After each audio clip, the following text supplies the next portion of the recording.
मजहबी शिक्षा पर महाभारत, योगी फॉर्मूले से आई नई आफत। मुख्य धारा से अगर जोड़ना है हमको तो अनुदान को रोकना है, क्वांटिटी से क्वालिटी की तरफ जाना होगा।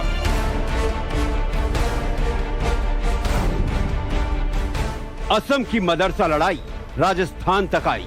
क्या धर्मनिरपेक्ष राज्य में सरकारी अनुदान से धार्मिक शिक्षा दी जा सकती है क्या?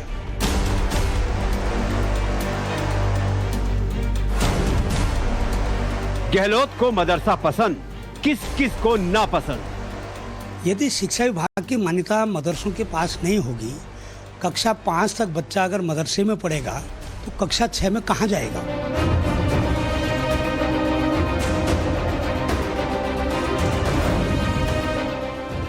मदरसों के अस्तित्व पर गहराया संकट। जितने भी मजहबों के इदारे हैं, क्या आपने उनकी भी लिस्टिंग करी है?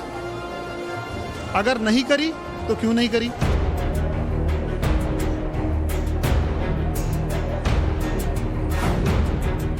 असम में मदरसा बन जाएंगे स्कूल। राजस्थान में मदरसों पर उठे सवाल। कुरान के साथ साथ और आज की मौजूदा साइंस को जब पढ़ेंगे तो उससे उनको सहूलत होगी और आसानी होगी।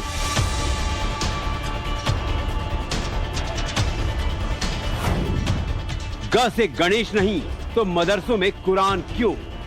आधुनिकरण के मदरसे हैं, उनको भी हम और अच्छा और एडवांस कर रहे हैं, अपनी शिक्षा को और बेहतर बना रहे हैं ताकि मदरसे से पढ़ा हुआ बच्चा वो भी समाज के प्रथम पंक्ति में आए और समाज की मुख्यधारा से जुड़े। मदरसों पर राजस्थान में बीजेपी वर्सेस कांग्रेस।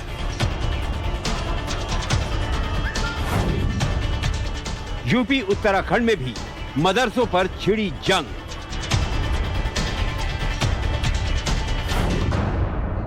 मजहबी शिक्षा पर महाभारत।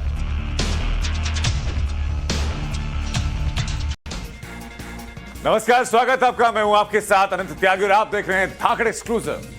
जी हाँ, नमस्कार, मैं हूं आपके साथ नैना यादव और धाकड़ एक्सक्लूसिव में हम आपको वही खबरें दिखाएंगे जो बिल्कुल धाकड़ हैं और बिल्कुल एक्सक्लूसिव भी रहने वाली हैं।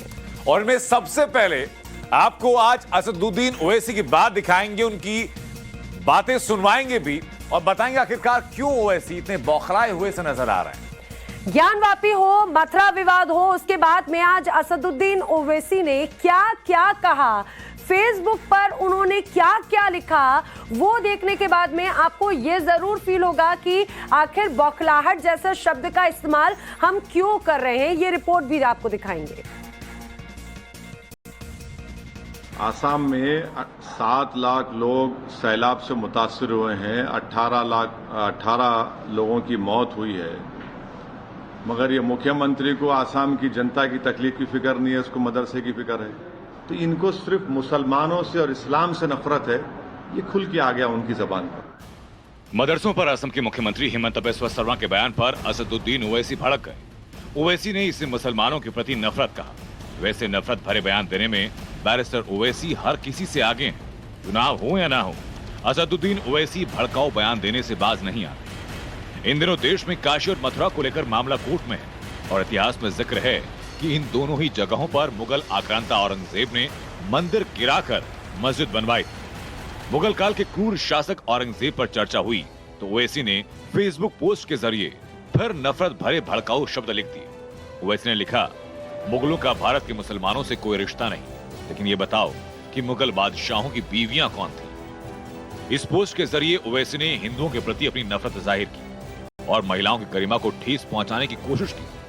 ओवैसी ने ठीक वही काम किया जो आज से 350 साल पहले औरंगजेब ने किया था। फर्क बस इतना कि औरंगजेब ने मंदिर तोड़े थे और ओवैसी ने मर्यादा की सीमा तोड़ी। बीजेपी नेता और मध्य प्रदेश के गृह मंत्री नरोत्तम मिश्रा ने ओवैसी की तुलना भस्मासुर से कर दी। दरअसल मुसलमानों के भस्मासुर हैं ये ओवैसी। पहले खाई डाल दी, अब नारी अस्मिता पर ही सवाल उठा दिया। इसमें अपना सम्मान समझते हैं, नारी की अपमान में वो। खुद को देश के मुसलमानों का स्वयंभू मसीहा मानने वाले ओवैसी को हकीकत पता होनी चाहिए कि इस देश के मुसलमान उन्हें खुद अपना नेता नहीं मानते। अगर उन्हें यकीन न हो तो हालिया विधानसभा चुनाव के आंकड़े उठाकर देख लें। असदुद्दीन ओवैसी दूसरों पर नफरत फैलाने का आरोप लगाते हैं, लेकिन सच्चाई ये कि उनकी जुबान से हमेशा कट्टरता की बू आती है। Bureau report, times now Navbharat. तो मदरसों को लेकर राजस्थान में भी हंगामा है। बीजेपी के नेता और पूर्व शिक्षा मंत्री ने मदरसों को बंद करने तक की मांग कर दी है। जी हां, आरोप लगाया है कि सरकारी अनुदान पर मदरसे धार्मिक शिक्षा दे रहे हैं। गहलोत सरकार ने पलटवार किया और कहा कि बीजेपी माहौल खराब कर रही है। मदरसों में बच्चों को भी शिक्षा का अधिकार है।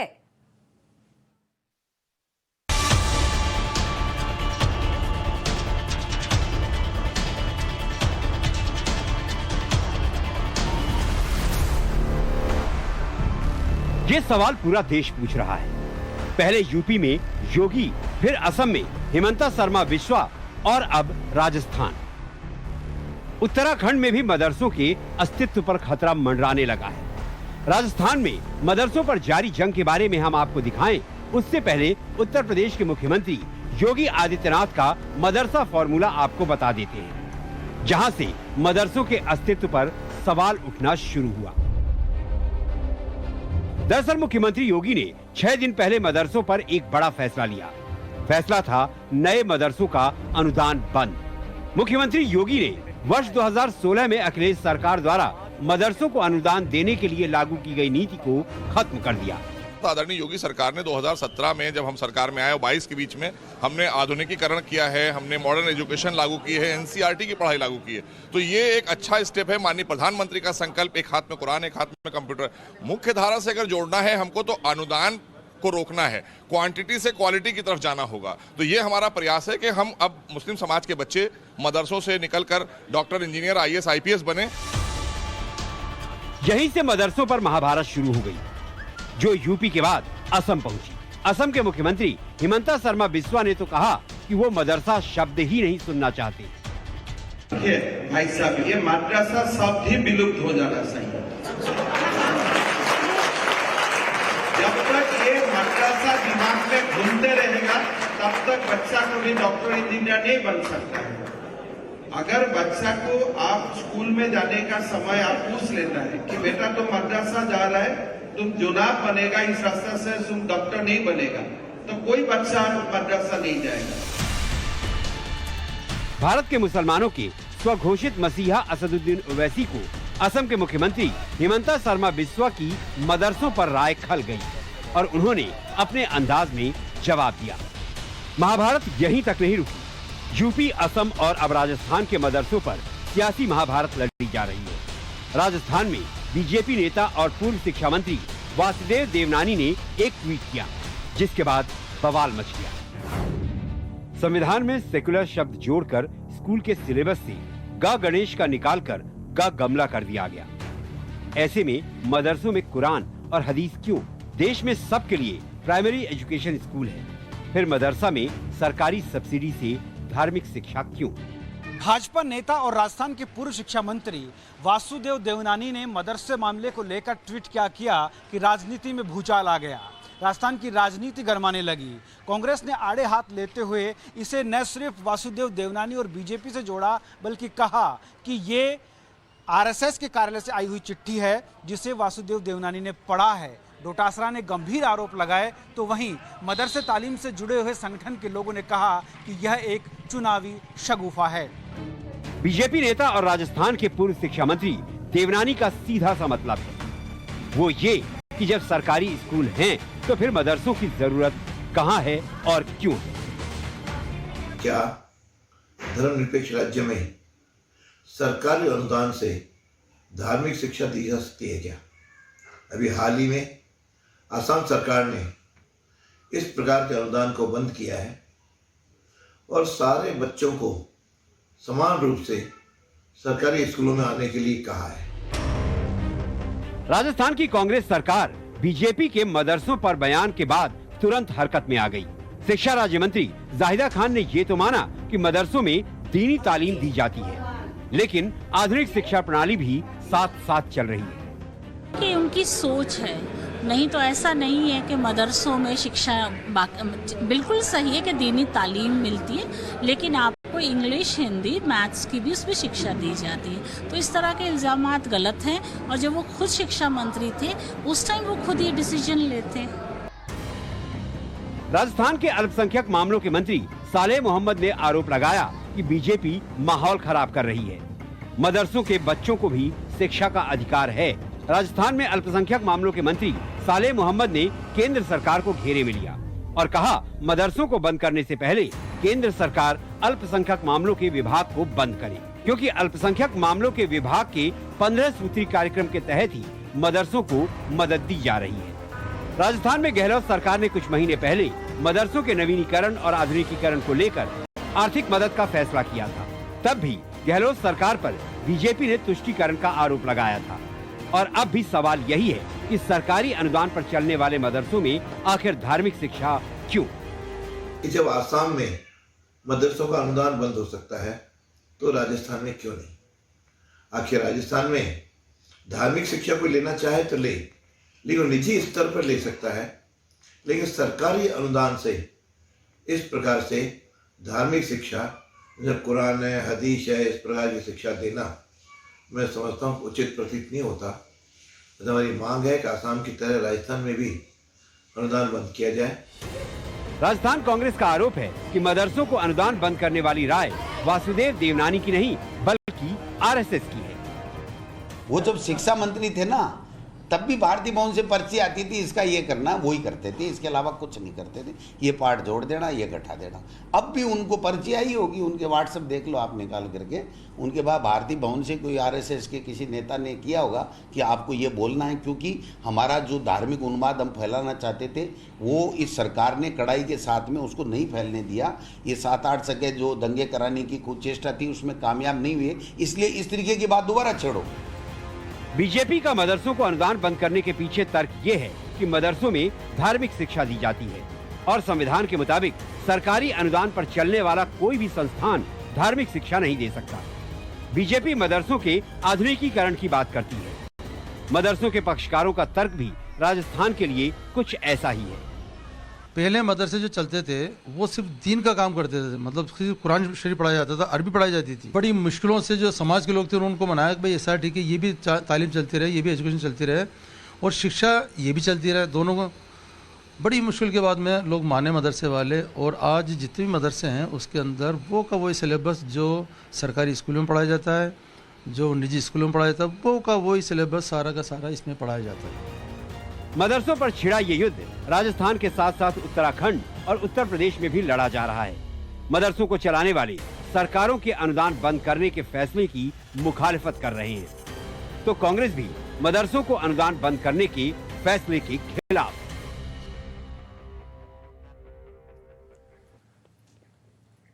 और इसी बीच जापान से एक तस्वीर सामने आई और उस तस्वीर की चर्चा दुनिया भर में हो रही है, लेकिन तस्वीर क्या है और क्यों चर्चा हो रही है, इन सवालों के जवाब भी आपको जानने चाहिए।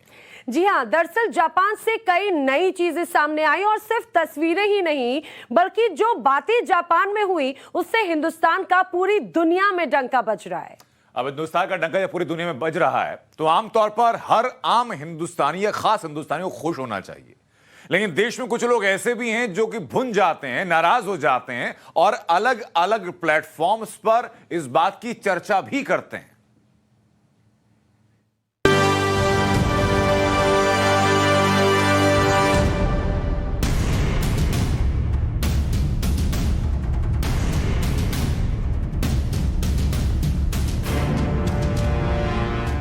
वैश्विक मंच पर दुनिया के बड़े नेताओं के बीच पीएम मोदी का ये अंदाज मोदी की कूटनीतिक पहचान है।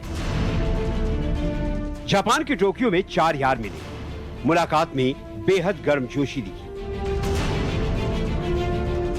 ऑस्ट्रेलिया के पीएम एंथनी एल्बनीज, प्रधानमंत्री नरेंद्र मोदी, अमेरिका के राष्ट्रपति जो बाइडेन और जापान के प्रधानमंत्री फूमियो किशिदा क्वाड के मंच पर एक साथ आए।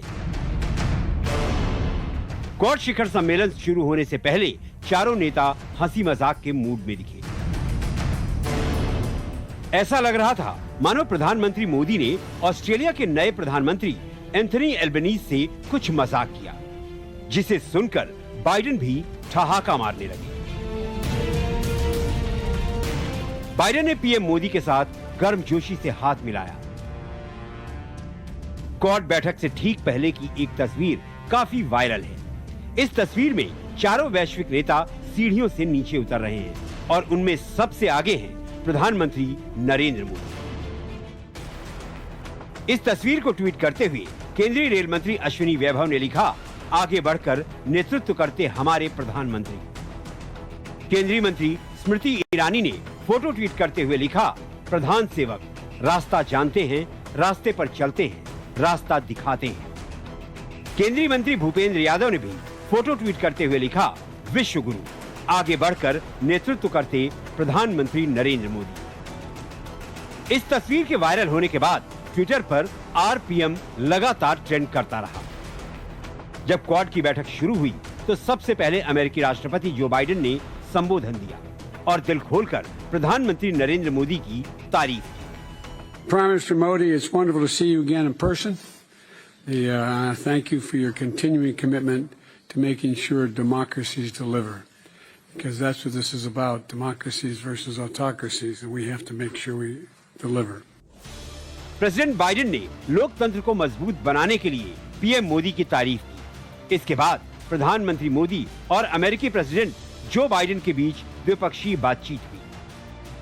जो बाइडेन के राष्ट्रपति बनने के बाद उनके प्रधानमंत्री मोदी के साथ ये दूसरी आमने सामने की मुलाकात थी। दोनों लीडर्स की इस टोक्यो में हुए बायलैटरल मीटिंग में जबरदस्त केमिस्ट्री देखने को मिली और साथ ही राष्ट्रपति बाइडेन ने प्रधानमंत्री मोदी के नीतियों का गुणगान भी किया। Pacific Economic Framework and the Indo-Pacific Maritime Domain Awareness Program that's going to bring India and the United States together with other nations to reflect our vision for a more open, more prosperous, connected, and secure world. I'm pleased that we've reached agreement for the U.S. Development Finance Corporation to continue its important work in India, supporting vaccine production, clean energy initiatives, and I'm also glad we're renewing the Indo-US Vaccine Action Program. Biden ने माना कि corona काल में चीन corona संक्रमण से निपटने में नाकाम रहा, जबकि भारत ने सफलतापूर्वक न सिर्फ अपने देश को संक्रमण से बचाया, बल्कि वैक्सीन देकर दुनिया को भी कोरोना से बचाया। Mr. Prime Minister, there's so much that our countries can and will do together. And I'm committed to making U.S.-India partnership among the closest we have on earth. Bharat और अमेरिका की strategic partnership सही मायने में एक partnership of trust है। हमारे साझा मूल्यों और सुरक्षा सहित कई क्षेत्रों में हमारे समान हितों ने इस ट्रस्ट के बॉन्ड को मजबूत किया है। दुनिया के सबसे बड़े नेता जो बाइडेन प्रधानमंत्री नरेंद्र मोदी की लोकतंत्र को लेकर तारीफ कर रहे हैं, तो वहीं भारत में विपक्ष के सबसे बड़े नेता राहुल गांधी उसी लोकतंत्र को लेकर प्रधानमंत्री नरेंद्र मोदी पर हमला बोल रहे हैं। लंदन की मशहूर कैम्ब्रिज यूनिवर्सिटी में इंडिया एट 75 कार्यक्रम में राहुल गांधी छात्रों को संबोधित कर रहे थे। इसी दौरान उन्होंने कहा, प्रधानमंत्री नरेंद्र मोदी भारत का एक ऐसा विजन बना रहे हैं जो समावेशी नहीं है। उनका विजन देश की आबादी के बड़े हिस्से को बाहर करता है। ये गलत है और आइडिया ऑफ इंडिया के विपरीत है। विदेशों में जाकर अपने ही देश और अपने प्रधानमंत्री की आलोचना करना राहुल गांधी के लिए नई बात नहीं है। 3 दिनों में ये दूसरा ऐसा मौका था जब राहुल गांधी ने इस तरह की टिप्पणी दी हो। कुछ दिन पहले ही राहुल गांधी ने लंदन में भारत के हालात की तुलना यूक्रेन से कर दी थी।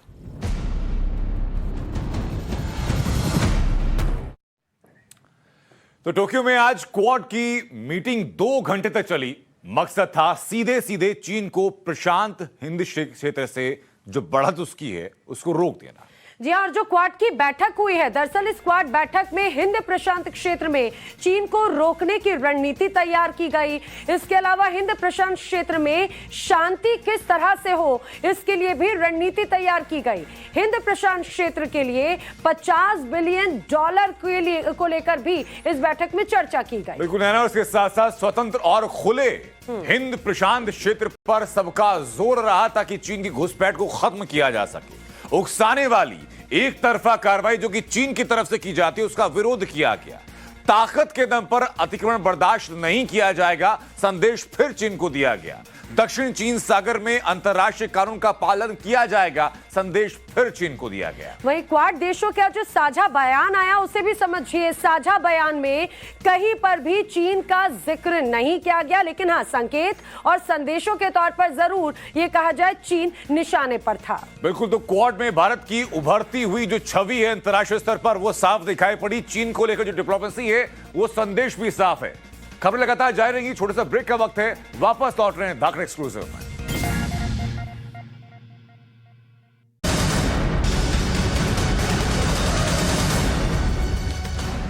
इसी बीच बड़ी खबर यह कि चीन ने युद्ध अभ्यास उत्तर पूर्वी एशिया में अपनी ताकत दिखाने के लिए किया। अमेरिकी मीडिया ने दावा किया कि उसके मुताबिक युद्ध अभ्यास के दौरान जापान सागर के ऊपर से चीन के बॉम्बर विमानों ने उड़ान भरी है। जी हाँ, इससे चीन की बौखलाहट साफ समझी जा सकती है। चीन के लड़ाकू विमान ईस्ट चाइना सी और वियतनाम सागर भी गए हैं इस युद्धाभ्यास में। इस युद्धाभ्यास में चीन के साथ रूस की सेना भी शामिल है और रूस और चीन ने ऐसे वक्त पर यह अभ्यास किया जब क्वाड की बैठक में हिस्सा लेने के लिए जो बाइडेन जापान पहुंचे हुए थे।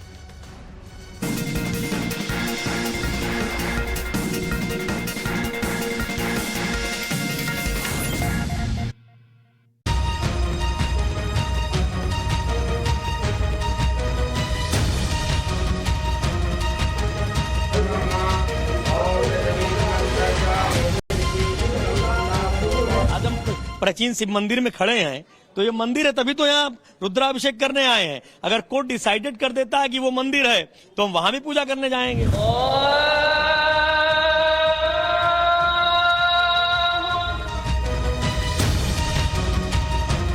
जिस जगह मूर्ति होती है उस जगह इस्लाम की नमाज पढ़ी जाती है। नहीं, इसमें तो होती ही नहीं नमाज, ना उस जगह होती है ना उस जगह होती है, नमाज होती ही नहीं बिल्कुल भी।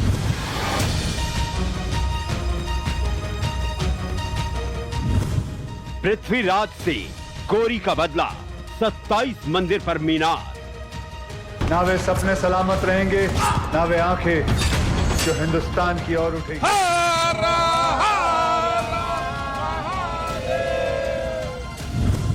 कुतुब मीनार में पूजा नहीं तो ताजमहल में नमाज कैसी?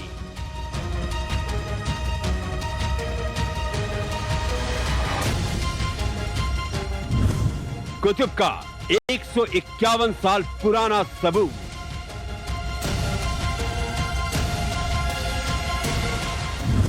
इकतालीस पन्नों का दस्तावेज, मंदिर की गवाही।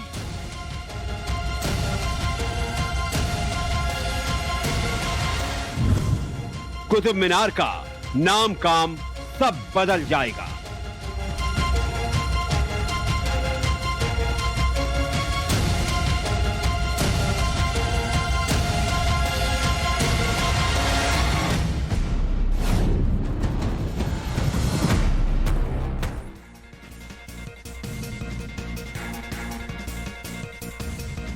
और धाकड़ एक्सक्लूसिव में अब बात उस मीनार की जिस पर अब अदालती फैसले की तलवार लटकती हुई नजर आ रही है।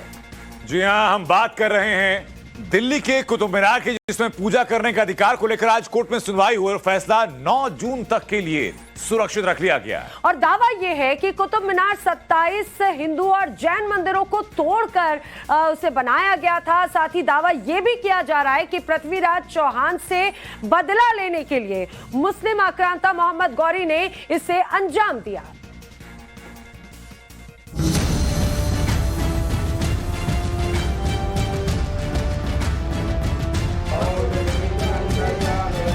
मंदिर में रुद्राभिषेक जारी है। भगवान भोलेनाथ से इन भक्तों की एक ही गुहार है। जहां इनके पूर्वज पूजा पाठ किया करते थे, जहां इनके आराध्य का वास है, वहां इन्हें पूजा पाठ की इजाजत है। गुहार भले ही महादेव से हो, लेकिन इनकी ये मनोकामना इस मंदिर से नहीं बल्कि न्याय के मंदिर से पूरी होगी। तब तो जहां एक ओर दिल्ली की साकेत कोर्ट में कुतुब मीनार को लेकर सुनवाई जारी थी, तो दूसरी ओर महाराणा प्रताप सेना से जुड़े ये लोग कनॉट प्लेस के प्राचीन मंदिर में रुद्राभिषेक कर रहे थे। अगर मंदिर है तो मंदिर में तो पूजा पाठ करने की अनुमति मिलनी ही चाहिए। आज हम प्राचीन शिव मंदिर में खड़े हैं, तो ये मंदिर है, तभी तो यहाँ रुद्राभिषेक करने आए हैं। अगर कोर्ट डिसाइडेड कर देता है कि वो मंदिर है तो हम वहां भी पूजा करने जाएंगे। वहाँ पर एक मस्जिद है जहाँ लोग नमाज भी अदा करते हैं, उसके बारे में आप क्या कहते हैं? देखिए, वो मस्जिद है तो मैंने तो मस्जिद को नहीं देखा। अगर मस्जिद है वो लोग नमाज पढ़े, मेरा मंदिर है तो हमें भी अनुमति दी जाए, हम भी पूजा करेंगे। दरअसल आज कुतुब मीनार में पूजा पाठ की इजाजत देने के मामले को लेकर साकेत कोर्ट में सुनवाई हुई। हिंदू पक्ष की ओर से दलील ये दी गई कि पूजा हिंदुओं का मौलिक अधिकार है, हिंदू पूजा का अधिकार चाहते हैं। यहाँ 27 मंदिरों को तोड़कर मस्जिद बनाई गई, मूर्ति तोड़ दी गई, फिर भी मंदिर मान्य है। परिसर में अब भी देवी देवताओं की मूर्तियां मौजूद हैं और 800 साल से देवताओं को पूजा का इंतजार है। कुतुब मस्जिद में नमाज नहीं पढ़ी गई, ऐसे में वर्शिप एक्ट 1991 लागू नहीं होता। आज एक ऐतिहासिक दिन है जबकि उस अपील पर जो कुव्वतुल इस्लाम मस्जिद जो 27 हिंदू जैन मंदिरों को तोड़कर उनके मलबे से बनाई गई थी, उसके विषय में सुनवाई होनी थी और हुई। मुख्य मुद्दा यह था कि मंदिर तोड़कर तथाकथित जो ढांचा मस्जिद का खड़ा किया गया, वहाँ पर 800 साल बाद हिंदुओं को पूजा का अधिकार दिया जाए। साकेत कोर्ट में आर्कियोलॉजिकल सर्वे ऑफ इंडिया यानी ASI, जिसे कुतुब मीनार की देखरेख का जिम्मा है, उसकी ओर से भी एक हलफनामा दायर किया गया। इसमें ASI ने याचिका का विरोध करते हुए कहा कि कुतुब मीनार एक स्मारक है और इस तरह की संरचना पर कोई भी मौलिक अधिकार का दावा नहीं कर सकता है। ASI के हलफनामे में कहा गया कि Qutub Minar non living monument है, इमारत में धार्मिक गतिविधि की इजाजत नहीं दी जाती है। कुतुब मीनार में धार्मिक गतिविधि गैर कानूनी है क्योंकि कुतुब मीनार की पहचान नहीं बदल सकती। एक और ASI को कुतुब मीनार परिसर में पूजा पाठ पर ऐतराज है, लेकिन इन तस्वीरों को देखिए, ये इसी साल फरवरी के महीने की है। ताजमहल में उर्स मनाया जा रहा है, जबकि इसी ताजमहल परिसर में मौजूद मस्जिद में नमाज की अनुमति भी है। ताजमहल ही क्यों, ASI संरक्षित कई इमारत परिसरों में नमाज की इजाजत है। इसमें दिल्ली के हौज खास की नीला मस्जिद, दिल्ली का लाल गुंबद, धार की कमाल मौला मस्जिद जैसी संरक्षित इमारत शामिल है। जाहिर है सवाल ASI पर उठेंगे ही। कई प्रोटेक्टेड मॉन्यूमेंट्स में पढ़े जाते हैं। हमें कहीं से कोई मतलब नहीं है, यहाँ से मतलब इस समय इस केस में अभी यहाँ कुछ नहीं हुआ है, न कोई नमाज पढ़ी गई है न कोई रोका है। बाकी में जो पढ़ी जाती है ASI पक्षपातपूर्ण रहा है। I am not concern with it, I am not concern. ठीक है। लेकिन कुतुब मीनार को लेकर इससे भी बड़ा सवाल ये है कि पृथ्वीराज गोरी से बदला 27 मंदिरों पर मीनार। शौर्य का सूर्य है पृथ्वीराज और बाकी सब जुगनू का प्रकाश। सन 1191, 1192, जगह दिल्ली से उत्तर 150 किलोमीटर दूर तराइन का मैदान। 2 साल में पृथ्वीराज चौहान और मुस्लिम आक्रांता मोहम्मद गोरी के बीच यहीं पर 18 बार युद्ध हुआ। आखिरी युद्ध मोहम्मद गोरी चालबाजी से जीत गया और वो अपने गुलाम कुतुबुद्दीन ऐबक को दिल्ली और अजमेर का शासन सौंपकर वापस लौट गया। दावा है कि कुतुब मीनार का निर्माण 1199 से 1220 के दौरान कराया गया। कुतुब मीनार को बनवाने की शुरुआत कुतुबुद्दीन ऐबक ने की थी, जिसे उसके उत्तराधिकारी इल्तुतमिश ने पूरा कराया। शहाबुद्दीन गौरी ने उसको कुतुबुद्दीन को खत लिखा था कि भाई मैं आ रहा हूँ और मैं नमाज पढ़ूंगा, एक मस्जिद बनाओ। तो उन्होंने वो मस्जिद बनाई थी। जब वो मस्जिद बनाई उसमें तो उन्होंने नमाज पढ़ी थी, वो मुकम्मल थी, मगर वो तो अब शहीद हुई पड़ी है। उसके बस सिर्फ जो दरवाजे हैं, बाकी छत वगैरह कुछ नहीं है, शकिस्ता हालत में है, उसमें नमाज होती नहीं है। उसमें हिंदू देवी देवताओं की मूर्तियाँ भी हैं? जी, जो उसमें तो नहीं है। उसके सामने एक बरामदा है छोटा सा, ऐसे ऐसे ऐसे ऐसे ऐसे, उसमें तस्वीरें मूर्तियाँ वगैरह हैं। और जिन जगह मूर्ति होती है उस जगह इस्लाम की नमाज पढ़ी जाती है? नहीं, इसमें तो होती ही नहीं नमाज, ना उस जगह होती है ना उस जगह होती है, नमाज होती ही नहीं बिल्कुल भी। लेकिन हिंदू पक्षों का दावा है कि जिस जगह आज कुतुब मीनार है, वहाँ तो पहले से 27 भव्य मंदिर थे, जिनकी भव्यता को पृथ्वीराज चौहान ने 4 चांद लगा दिए थे। और यही बात गोरी के गुलाम कुतुबुद्दीन ऐबक को खटक रही थी और उसने वहाँ मंदिरों को तोड़वाकर कुतुब मीनार तामीर करा दी। हो सकता है कि पृथ्वीराज चौहान को लगातार युद्धों के कारण कुतुब मीनार के प्राचीन स्वरूप में परिवर्तन करने का बहुत समय ना मिला हो।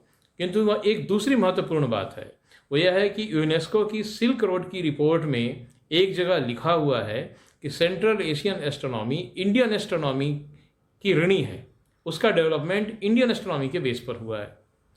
और इस तरह का स्पेशलाइज कंस्ट्रक्शन जो अपने फाउंडेशन पर 24-25 डिग्री झुका हुआ हो, ऐसा कोई कंस्ट्रक्शन पूरी सेंट्रल एशिया या सेंट्रल अफगानिस्तान में नहीं हुआ है। अब कुतुब मीनार परिसर में मौजूद इस लौह स्तंभ को गौर से देखिए। इस स्तंभ का निर्माण चंद्रगुप्त द्वितीय ने 375 से 415 ईस्वी के दौरान कराया था। इस स्तंभ की लंबाई 23.8 फीट है, जिनमें से 3.8 फीट जमीन के अंदर है। इसका वजन 600 किलो से ज्यादा है। कुतुब मीनार परिसर में लगे लौह स्तंभ में खुदे अभिलेख में जिक्र एक शक्तिशाली राजा का होता है। वो राजा जो भगवान विष्णु का भक्त था। इस राजा को आमतौर पर गुप्त साम्राज्य के चंद्रगुप्त द्वितीय के तौर पर जाना जाता है। लेकिन इस 1600 साल पुराने लौह स्तंभ में अभी तक जंग नहीं लगा है, जो कि प्राचीन भारतीय इंजीनियरिंग कौशल का अद्भुत नमूना है।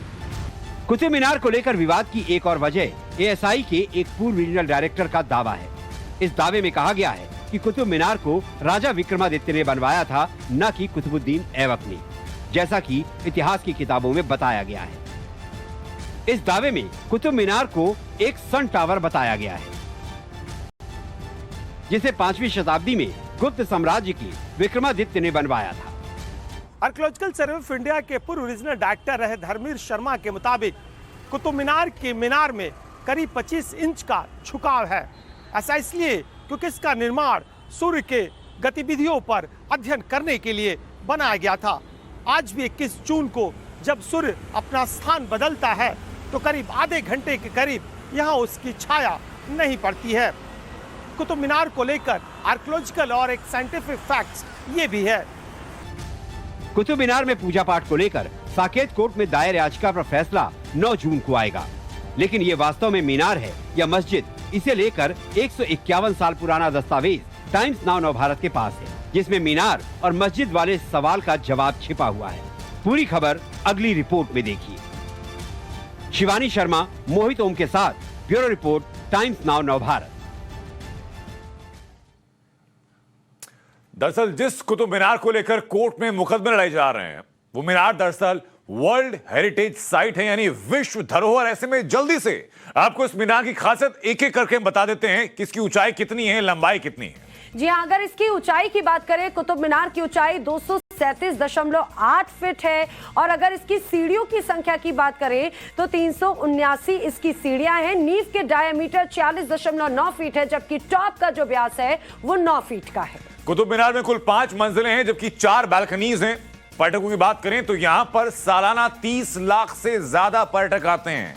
कुतुब मीनार में लाल बलुआ संगमरमर के पत्थरों का इस्तेमाल किया गया। 1993 से यूनेस्को से वर्ल्ड हेरिटेज साइट का दर्जा मिल चुका है। और वहीं एएसआई के संरक्षण में पूरा कुतुब मीनार परिसर है। लेकिन अब इन दिनों कुछ अलग तरह का एक विवाद यहां पर नजर आता है।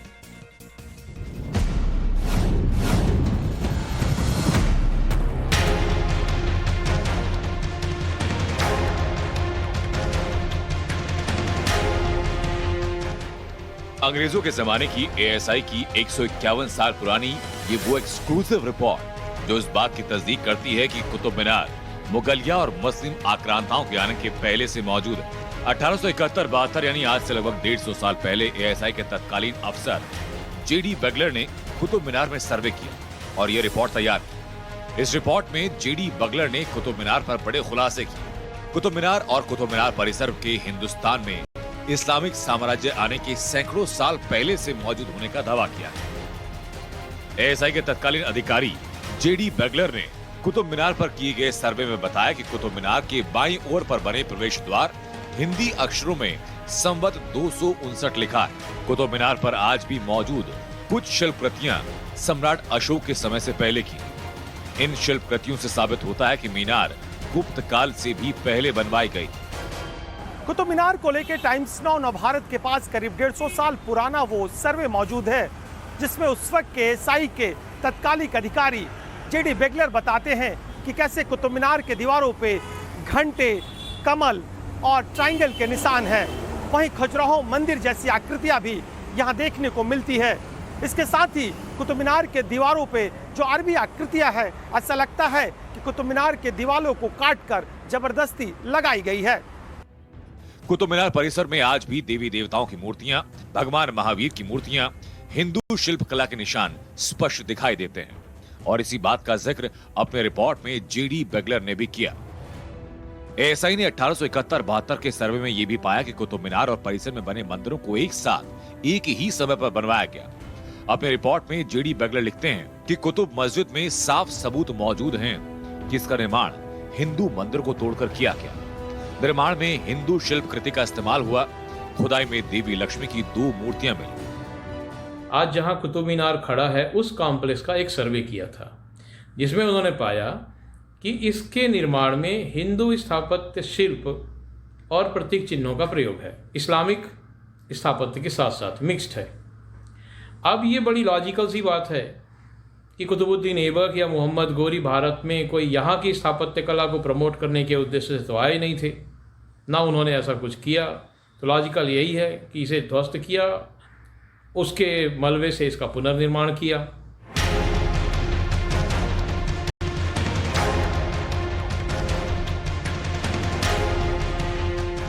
अंग्रेजी अफसर बेगलर ने अपनी रिपोर्ट में लिखा कि अरबी यात्री इब्न बतूता तक ने पूरे कुतुब मीनार परिसर को हिंदू परिसर कहा और अपनी किताब में यहाँ 27 मंदिर होने की बात कही। इतना ही नहीं, उन्होंने कुतुब मस्जिद को नष्ट हुआ हिंदू मंदिर बताया और कहा कि मस्जिद की दीवारें ही इसके हिंदू मंदिर होने की गवाही दे रही हैं। लेकिन चूंकि मामला कोर्ट में है, तो ज्यादा बेसब्री दिखाने से अच्छा है कि अदालत के फैसले का इंतजार किया जाए, क्योंकि देश में कानून का शासन है। Bureau report, times now Bharat.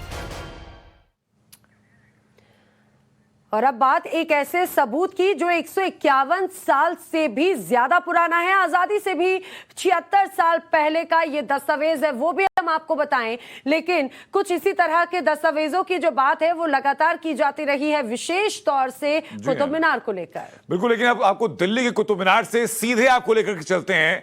Ayodhya में राम मंदिर कितना बना, क्या क्या हुआ वहां पर, क्या काम इतनी तेजी से चल रहा है कि तय समय में भव्य मंदिर बन जाएगा।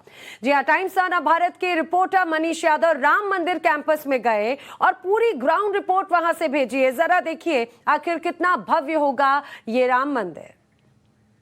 राम जन्मभूमि तीर्थ क्षेत्र ट्रस्ट के सदस्य अनिल मिश्रा जी हमारे साथ हैं। सर, 500 साल से जनता इंतजार कर रही थी और अब तो जब से मंदिर निर्माण की कार्रवाई शुरू हुई है, लोगों की नज़र टिकी रहती है अयोध्या पर। हम लोग परिसर में मौजूद हैं, आज हमारे लिए सौभाग्य की बात है। सर, काम कितना हुआ है और कैसे कैसे काम हो रहा है, जरा अगर बता पाए हमें। देखिए, आगे आपको सामने गर्भगृह पर लगी हुई पताका दिखाई पड़ रही है। अच्छा, वो पताका गर्भगृह, वहीं भगवान रामलला विराजमान होंगे, वही उनका जन्म स्थान है जी। वहीं पर जो भगवान रामलला को अभी हम दर्शन कर रहे हैं अस्थाई मंदिर में, वहीं दिसंबर के आसपास ले आकर के भगवान को विराजित किया जाएगा। मतलब वो स्थान है जहां पर रामलला की मूर्ति विराजित की जाएगी, तो वही उनका जन्म स्थान है। वहीं पर गर्भगृह का निर्माण होगा, उसी गर्भगृह के अंदर में भगवान रामलला को वहां अस्थाई मंदिर से ले आकर के विराजित किया जाएगा। अच्छा, अभी हम देख रहे हैं काफी ऊंचा हो गया है, तो कितनी लेयर अब तक यहाँ पर हो, जो आपको दिखाई पड़ रही है वो 5वीं लेयर लगने का काम आगे बढ़ रहा है। अच्छा, इसी प्रकार से 7 लेयर लगनी है, 2 लेयर और रखी जाएगी। वो वहाँ अपने शीर्ष ऊंचाई पर 7 लेयर पढ़ते हुए नीचे प्रथम लेयर, द्वितीय लेयर, तृतीय लेयर, चतुर्थ लेयर आगे बढ़ते हुए आ रही है। ये सिंह द्वार तक उसी प्रकार से आगे बढ़ रही जैसे आप। अच्छा, सिंह द्वार यहाँ पे होगा? जी हाँ। अच्छा, एकदम सिंह द्वार से प्रवेश होगा मंदिर का। अच्छा, मतलब ये वो दिशा है जहाँ से श्रद्धालु प्रवेश कर सकेंगे। प्रवेश करते हैं, पूरब दिशा से अंदर आएंगे, भगवान का दर्शन करेंगे। तो लगभग ये 15 फीट के आसपास होगा पूरा चबूतरा। ये चबूतरा ये 21.5 फीट ऊंचा है, जमीन से 21.5 फीट ऊंचा है, जिसमें 4 फीट मिट्टी में चला जाएगा और दब जाएगा, 16.5 फीट ऊपर रहेगा। अच्छा, हम ये पत्थर देख रहे हैं मिश्रा जी, ये कहाँ से पत्थर आए हैं और क्या इनका आकार है? ये पत्थर कर्नाटक से आ रहे हैं जी। कर्नाटक ग्रेनाइट स्टोन जो सब जगह बहुत ख्याति प्राप्त पत्थर है, इसकी स्ट्रेंथ बहुत अच्छी होती है। ये पत्थर हमारे 5 feet by 3 feet by 2.5 foot के पत्थर हैं जो वहाँ फिट किए जा रहे हैं। मतलब 5 फीट लंबाई और 3 फीट ऊंचाई, 5 फीट 3 फीट और 2.5 फीट चौड़ाई वो लगाया जा रहा है। अच्छा, अब ये कब तक विराजमान हो जाएंगे यहाँ पे रामलला? ये दिसंबर के आसपास, 1 महीना 8-10 दिन 15 दिन आगे पीछे कभी भी पूरा होने की स्थिति पर वो हम आप लोगों को ठीक समय पर सूचना देंगे। अच्छा, उसके लिए अलग से कोई मूर्ति बनाई जाएगी या फिर वही मूर्ति जो रामलला विराजमान के वर्तमान मूर्ति है वो भगवान रामलला के जन्म स्थान पर तो स्थापित ही होगी। अच्छा, लेकिन वो छोटी है, ठीक है, इसलिए सभी दर्शनार्थियों को दिखाई पड़े, इसलिए एक और बड़ी मूर्ति बना करके वहां स्थापित की जाए, ये ट्रस्ट विचार कर रहा है, जिससे दूर से ही आने वाले श्रद्धालुओं को भगवान का दर्शन प्राप्त हो सके। मतलब जो मूल मूर्ति है वहां के भी दर्शन कर सकते हैं, लेकिन दूर से देखने के लिए बड़ी मूर्ति भी रहेगी। अच्छा, मुख्यमंत्री जी कल आए थे, तो क्या उनका रुख रहा देखकर यहाँ की तैयारियों? बहुत प्रसन्नता व्यक्त किया कि जो आप सबने कहा है दिसंबर 23 तक, माननीय मुख्यमंत्री जी का कहना था, ये प्रगति बता रही है कि आप दिसंबर 23 तक अपना काम पूरा कर लेंगे। ट्रस्ट के महासचिव चंपत राय जी हमारे साथ है। सर, आपकी पूरी देखरेख में काम चल रहा है, काम की प्रगति कहाँ तक पहुंची है? बहुत पहुंच गई, 29-30% काम पूरा हो गया। कब तक जो रामलला विराजमान है वो यहाँ गर्भगृह? 2023 दिसंबर तक। अच्छा, एक खगोली यहाँ पर तकनीकी का सहारा लिया गया है कि सूर्य की किरण नवरात्रि में नहीं, अभी इट इज अंडर कंसिडरेशन। अच्छा, कितनी लेयर बन चुकी है? 5 लेयर प्लिंथ की बन चुकी है। अपने आप में बड़ी खास तस्वीरें ये, क्योंकि ये वो स्थान है जिसके लिए लंबा संघर्ष करना पड़ा है। सुप्रीम कोर्ट के आदेश के बाद रास्ता प्रशस्त हुआ, रास्ता तय हुआ। 9 नवंबर 2019, उसके बाद कोविड का दौर रहा। 2020 में मंदिर निर्माण की कार्यवाही शुरू हुई और अब आकर इस मुकाम तक पहुंच पाए हैं कि दिसंबर 2023 वो तारीख, वो महीना तय किया गया है जब पूरा देश रामलला के दर्शन करने को अयोध्या आ सकेगा। कैमरा पर्सन सदेव सिंह के साथ मनीष यादव, टाइम्स नाउ भारत, अयोध्या।